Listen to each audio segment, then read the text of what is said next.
जय अहोई माता दोस्तों। कई वर्षों बाद एक दिव्य दुर्लभ और अद्भुत संयोग में नवंबर के महीने में अहोई अष्टमी का व्रत रखा जाएगा। यह व्रत करवा चौथ के ठीक 4 दिन बाद आता है। दोस्तों, अहोई अष्टमी व्रत महिलाओं द्वारा अपनी संतान की लंबी आयु और संतान प्राप्ति की कामना से रखा जाता है और इस व्रत को पूरा दिन निर्जल रहकर करने की परंपरा है। दोस्तों, शास्त्रों के अनुसार इस दिन अहोई माता का पूजन होता है और इसे अहोई आठे या अहोई माता का व्रत भी कहते हैं। और दोस्तों, इस बार ये अहोई अष्टमी व्रत अपने आप में बहुत ही शुभ और फलदायी होने वाला है, क्योंकि इस बार कई सारे चमत्कारी योगों का निर्माण हो रहा है, जैसे कि अमृत सिद्धि योग, कुबेर योग, बुध योग और सबसे बड़ा धन लक्ष्मी योग। दोस्तों, इन सभी योगों की वजह से इस दिन आप जो भी मनोकामना मांगेगी वो आपकी जरूर पूरी होगी। इसलिए आज की इस वीडियो में हम आपको अहोई अष्टमी के व्रत से जुड़ी सभी जानकारियां देने वाले हैं, जैसे कि पूजा का शुभ मुहूर्त कब होगा, व्रत का पूर्ण फल प्राप्त करने के लिए क्या करें, और इस दिन कई ऐसी छोटी छोटी बातें होती हैं जो विधिवत तरीके से ना की जाए तो व्रत टूट सकता है, इसका फल प्राप्त नहीं होता है। तो इस समय कौन सी चीजों से बचें, इस पर्व पर क्या खरीदे और क्या ना खरीदे, और इस दिन भूल से भी ना करे। ये 5 गलतियां, इसके साथ ही हम आपको गुरु जी द्वारा एक ऐसा उपाय बताएंगे जिसको करने से आपकी संतान की आयु लंबी होगी और निसंतान को संतान की प्राप्ति होगी ही, साथ ही आपके सभी कष्ट और गरीबी का नाश हो जाएगा। तो दोस्तों, ये सारी जानकारी आपको इस वीडियो में प्राप्त होगी, तो वीडियो को आखिर तक जरूर देखें।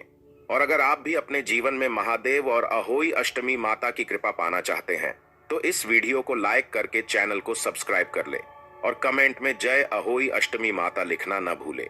दोस्तों, साल 2023 में अहोई अष्टमी का व्रत 5 नवंबर रविवार के दिन रखा जाएगा और इस दिन पूजा का शुभ मुहूर्त होगा शाम 5:33 से शाम 6:52 तक, और इसकी कुल अवधि 1 घंटा 18 मिनट की होगी। दोस्तों, इस दिन चंद्रोदय का समय होगा रात्रि 12:02 और तारों को देखने के लिए शाम का समय होगा सायंकाल 5:58 पर। वही दोस्तों, अष्टमी तिथि शुरू होगी 5 नवंबर प्रातः काल 12:59 पर और अष्टमी तिथि समाप्त होगी 6 नवंबर प्रातः काल 3:18 पर। दोस्तों, 2023 पंचांग के अनुसार साल 2023 में 5 नवंबर के दिन अहोई अष्टमी के साथ राधा कुंड स्नान, मासिक कृष्ण जन्माष्टमी और कालाष्टमी भी मनाई जाएगी, जिससे इस दिन का महत्व और भी अधिक बढ़ जाएगा।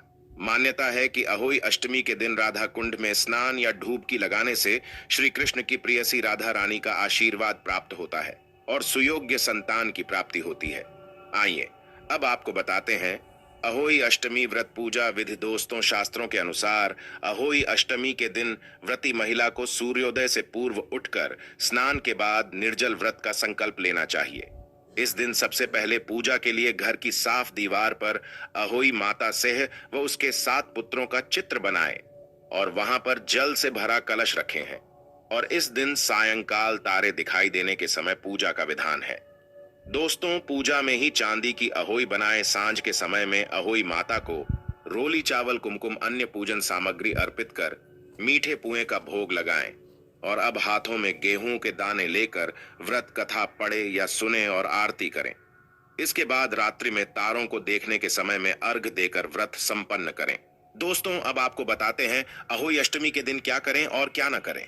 दोस्तों, ऐसी मान्यता है कि अहोई अष्टमी के दिन व्रत रखने वाली महिलाओं को सिलाई और मिट्टी से संबंधित कार्य नहीं करने चाहिए और इस दिन और अहोई माता की पूजा से पहले ही गणेश जी की पूजा करनी चाहिए। और अहोई अष्टमी व्रत का पारण तारे निकलने के बाद तारों को अर्घ्य देकर ही पूरा करना चाहिए। दोस्तों, व्रत की कथा सुनते समय हाथ में अनाज रखकर कथा सुनना शुभ होता है और इस व्रत को निर्जल रहकर करने की परंपरा है। इस दिन तामसिक भोजन का सेवन नहीं करना चाहिए और व्रत के बाद जरूरतमंदों को दान देने से व्रत का पुण्य कई अधिक बढ़ता है। दोस्तों, अहोई माता माता पार्वती का ही रूप है और उनके पुत्र गणेश और कार्तिकेय है, इसलिए इस दिन पूजा के दौरान पूरे शिव परिवार की पूजा करें। और दोस्तों, अहोई अष्टमी की पूजा के बाद किसी ब्राह्मण या गाय को भोजन जरूर कराएं। तो आइए दोस्तों, अब आपको बताते हैं वह उपाय जिनको आपको इस अहोई अष्टमी के दिन जरूर करना चाहिए। इन उपायों को करने मात्र से आपकी सभी मनोकामनाएं पूर्ण हो जाएगी, इसलिए एक बार इन उपायों को जरूर करके देखें। दोस्तों, ज्योतिष शास्त्र के अनुसार संतान प्राप्ति के लिए अहोई अष्टमी के दिन माता अहोई के साथ भगवान शिव और माता पार्वती की भी पूजा करें। पूजन में इनको दूध भात का भोग लगाएं। पूजन के खाने में से एक हिस्सा गाय व उसके बछड़े के लिए निकालें। फिर सायंकाल के समय पीपल के पेड़ के नीचे 5 दीपक जलाएं और मन में मनोकामना बोलते हुए परिक्रमा करें। ऐसा करने से अहोई माता प्रसन्न होते हैं और उनकी कृपा से आपकी मनोकामना जल्द पूरी होती है। दोस्तों, अहोई अष्टमी के दिन शिव योग का निर्माण हो रहा है, इसलिए दंपति अष्टमी तिथि से लेकर भाई दूज तक हर रोज पारद शिवलिंग की ब्रह्म मुहूर्त पूजा पाठ करें। पारद शिवलिंग पर दूध चढ़ाने से संतान प्राप्ति का आशीर्वाद मिलता है। इसके साथ माता पार्वती की ही अष्टमी तिथि को अहोई रूप में पूजा की जाती है। व्रत रखकर माता से भी संतान प्राप्ति की मनोकामना मांगे। ऐसा करने से भगवान शिव और माता पार्वती प्रसन्न होते हैं। दोस्तों, अहोई अष्टमी के दिन पति पत्नी साथ मिलकर अहोई माता को सफेद फूल चढ़ाएं और संतान प्राप्ति की प्रार्थना करें। साथ ही घर में जितने सदस्य हों उतने पेड़ लगाएं और साथ में एक छोटा सा तुलसी का पौधा भी लगाएं। इसके बाद सायंकाल के समय तारों को अर्घ्य देकर पूजन करें और अहोई माता से संतान प्राप्ति की कामना करें। लगाए गए पौधों का हर रोज ध्यान रखें। मान्यता है कि ऐसा करने से जल्द आपकी मनोकामना पूरी होगी। दोस्तों, संतान प्राप्ति की कामना रखने वाले पति पत्नी एक साथ अहोई अष्टमी का व्रत रखें और उस दिन चांदी के साथ से 9 मोतियों को लागे धागे पिरोकर एक माला बना लें। इसके बाद उस माला को पूजन के समय माता अहोई को चढ़ाएं और संतान प्राप्ति की मनोकामना मांगे। पूजन करने के बाद माला को पत्नी के गले में पहना दें। ऐसा करने से माता अहोई का आशीर्वाद प्राप्त होगा। दोस्तों, संतान की इच्छा रखने वाले दंपत्ति अहोई अष्टमी से लगातार 45 दिनों तक भगवान गणेश को हर रोज बेलपत्र चढ़ाएं। साथ ही बेलपत्र चढ़ाते समय हर रोज ओम पार्वती प्रियनंदनाय नम मंत्र का 11 माला जप करें। ऐसा करने से भगवान गणेश की कृपा से पति पत्नी की इच्छा जरूरी पूरी होगी। ऐसी धार्मिक मान्यताएं हैं। दोस्तों, अहोई अष्टमी के दिन संतान प्राप्ति की इच्छा रखने वाले दंपति गोवर्धन परिक्रमा के दौरान मध्य रात्रि में राधा कुंड में अवश्य स्नान करें। ऐसा करने से संतान सुख की प्राप्ति होती है। मान्यता है कि राधा रानी ने इस कुंड को अपने कंगन से खोदा था। यहाँ अहोई अष्टमी के दिन हर साल शाही स्नान का आयोजन किया जाता है। मान्यता है कि संतान प्राप्ति के लिए स्नान की परंपरा द्वापर युग से चली आ रही है। तो दोस्तों, ये थे कुछ उपाय जो आपको जरूर करने चाहिए। अब आपको सुनाते हैं अहोई अष्टमी की व्रत कथा, जिसको सुनने से ही आपको आपके व्रत और पूजा का पूर्ण फल प्राप्त होगा। एक नगर में एक साहूकार रहा करता था। उसके 7 लड़के थे, 7 बहुएं तथा एक पुत्री थी। दिवाली से पहले कार्तिक बदी अष्टमी को 7 बहुएं अपने इकलौते दामाद के साथ जंगल में मिट्टी लेने गईं। जहां से वे मिट्टी खोद रही थीं, वहीं पर स्याऊ सेहे की मान थी। मिट्टी खोदते समय सेही का बच्चा उसकी भाभी के हाथों मर गया। स्याऊ माता बोली कि अब मैं तेरी कोख बांधूंगी। तब ननद ने अपनी 7 भाभियों से कहा कि तुम में से कोई एक मेरी जगह अपनी कोख बंधवा ले। सभी भाभियों ने अपनी कोख बंधवाने से मना कर दिया, लेकिन छोटी भाभी सोचने लगी कि यदि मैं कोख नहीं बंधवाऊंगी तो मेरी सास नाराज हो जाएंगी। यह सोचकर छोटी भाभी ने अपनी ननद के स्थान पर स्वयं को बांध लिया। उसके बाद जब उसे जो बच्चा होता वह 7 दिन बाद मर जाता तो सासू जी नाराज होंगी। ऐसा विचार कर ननंद के बदले छोटी भाभी ने अपने को बंधा ली। उसके बाद जब उसे जो बच्चा होता वह 7 दिन बाद मर जाता। एक दिन साहूकार की स्त्री ने पंडित जी को बुलाकर पूछा कि क्या बात है, मेरी इस बहू की संतान 7वें दिन क्यों मर जाती है। तब पंडित जी ने बहू से कहा कि तुम काली गाय की पूजा किया करो। काली गाय स्याऊ माता की भायली है, वह तेरी कोख छोड़े तो तेरा बच्चा जिएगा। इसके बाद से वह बहू प्रातःकाल उठकर चुपचाप काली गाय के नीचे सफाई आदि कर जाती। एक दिन गौ माता बोली कि आजकल कौन मेरी सेवा कर रहा है। सो आज देखूंगी। गौ माता खूब तड़के जागी तो क्या देखती है कि साहूकार की के बेटे की बहू उसके नीचे सफाई आदि कर रही है।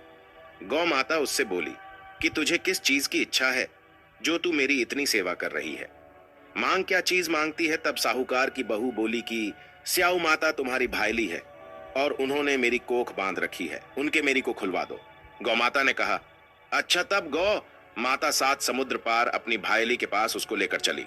रास्ते में कड़ी धूप थी, इसलिए दोनों एक पेड़ के नीचे बैठ गई। थोड़ी देर में एक सांप आया और उसी पेड़ पर गरुड़ पंखनी के बच्चे थे, उनको मारने लगा। तब साहूकार की बहू ने सांप को मारकर ढाल के नीचे दबा दिया। और बच्चों को बचा लिया। थोड़ी देर में गरुड़ पंखनी आई तो वहां खून पड़ा देखकर साहूकार की बहू को चोंच मारने लगी। तब साहूकारनी बोली कि मैंने तेरे बच्चे को मारा नहीं है, बल्कि सांप तेरे बच्चे को ढसने आया था। मैंने तो तेरे बच्चों की रक्षा की है। यह सुनकर गरुड़ पंखनी खुश होकर बोली कि मांग, तू क्या मांगती है? वह बोली, 7 समुद्र पार स्याऊ माता रहती है, मुझे तू उसके पास पहुंचा दे। तब गरुड़ पंखनी ने दोनों को अपनी पीठ पर बैठाकर स्याऊ माता के पास पहुंचा दिया। स्याऊ माता उन्हें देखकर बोली कि आ बहन, बहुत दिनों बाद आई। फिर कहने लगी कि बहन, मेरे सिर में जूं पड़ गई है।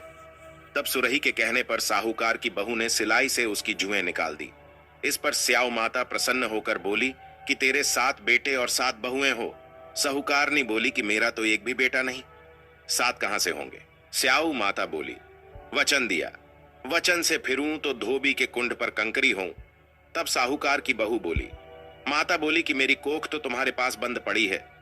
यह सुनकर स्याऊ माता बोली, तूने तो मुझे ठग लिया, मैं तेरी कोख खोलती तो नहीं, परंतु अब खोलनी पड़ेगी। जा, तेरे घर में तुझे 7 बेटे और 7 बहुएं मिलेंगी। तू जाकर उजमान करना, 7 अहोई बनाकर 7 कड़ाई करना। वह घर लौट कर आई तो देखा 7 बेटे और 7 बहुएं बैठी हैं। वह खुश हो गई। उसने 7 अहोई बनाई, 7 उजमान किए। 7 कड़ाई की दिवाली के दिन जेठानियां आपस में कहने लगी कि जल्दी जल्दी पूजा कर लो, कहीं छोटी बहू बच्चों को याद करके रोने न लगे। थोड़ी देर में उन्होंने अपने बच्चों से कहा, अपनी चाची के घर जाकर देखाओ कि वह अभी तक रोई क्यों नहीं। बच्चों ने देखा और वापस जाकर कहा कि चाची तो कुछ मान रही है, खूब उजमान हो रहा है। ये सुनते ही जेठानियां दौड़ी दौड़ी उसके घर गई और जाकर पूछने लगी कि तुमने कोख कैसे छुड़ाई? वह बोली, तुमने तो कोख बंधाई नहीं, मैंने बंधा ली। अब स्याऊ माता ने कृपा करके मेरी को खोल दी है। स्याऊ माता ने जिस प्रकार उस साहूकार की बहू की कोख खोली, उसी प्रकार हमारी भी खोलियो। सबकी खोलियो कहने वाले की तथा हुंकार भरने